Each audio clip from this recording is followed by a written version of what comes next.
June 1986. English Shorthand Intermediate Dictation. Get ready for dictation. 5 seconds. Start. Mr. Prime Minister, ladies and gentlemen, it is really very kind of you, Mr. Prime Minister, to have taken the trouble of coming over to this place to inaugurate this 10th conference of our chamber.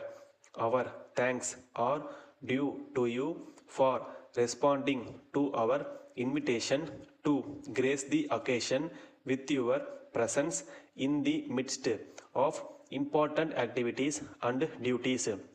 I hope you would have had the time to go through the papers sent to you which explain the activities of our chamber. On this happy occasion, we do not wish to trouble you with a number of requests and appeals.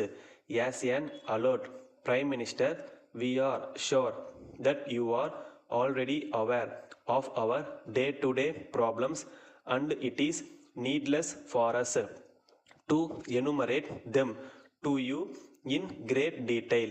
Nevertheless, I consider it my duty to bring to your kind notice certain areas in which we would very much like your sympathetic consideration in the light of the facts which are in our favor.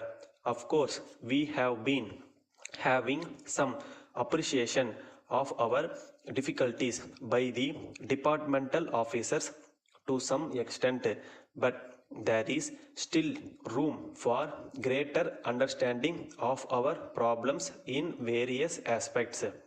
First, let me refer to the problems experienced by our members in the matter of export. We know fully well that it is the duty of those engaged in trade and commerce to step up the export of various items. As a matter of fact, in all our annual and special meetings, we have been trying our level best to find out ways and means of how we could cooperate with the government in stepping up the exports. We have to do a lot in this regard. It is in this connection we request you, Mr. Prime Minister, to kindly instruct the concerned officials at all levels to exhibit some amount of imagination in dealing with our suggestions.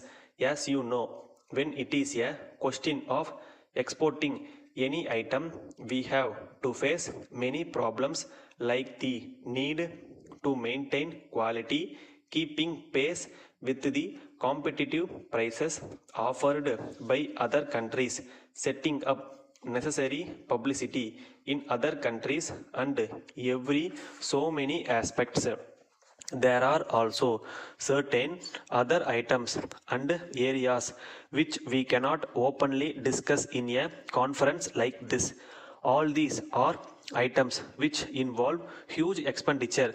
If we want to export very high quality materials, we have to use best quality raw materials, which means incurring higher expenditure. The government must therefore come forward with necessary concessions in the matter of import of some raw materials by way of tax concessions, by way of reduction in license fee, and so many other factors. It is our sad experience that we do not get full cooperation from the departmental officials for some reason or other. This state of affairs should change sooner or later, unless the present procedure to deal with the problems of exporters undergoes a radical change. The export trade will be affected. Letter dated 10th May 1983 from Messrs. Ganesh and Company Limited, Madras, to Messrs. Sundar and Sons, Erode. Dear Sirs, we are very sorry to inform you that you have not paid our bills for the past 10 months. We have sent you several reminders by post besides a number of telephone calls.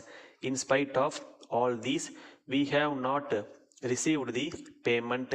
You have not acknowledged receipt of our letters and given us the reasons for such delay in payment. We are aware that in the past you have been very regular in your payments and we have had no occasion at all to make any complaint to you about delayed payments. Suddenly, we find that it has not been possible for you to clear our bills. We are at a loss to understand why you have also not chosen to reply our letters. We know that in business there may be occasions when we have to face difficulties owing to reasons beyond our control. At such times, we may not be able to meet our commitments to various parties. It is nothing peculiar, but in such circumstances, one has to convince the creditors. Yours faithfully, stop.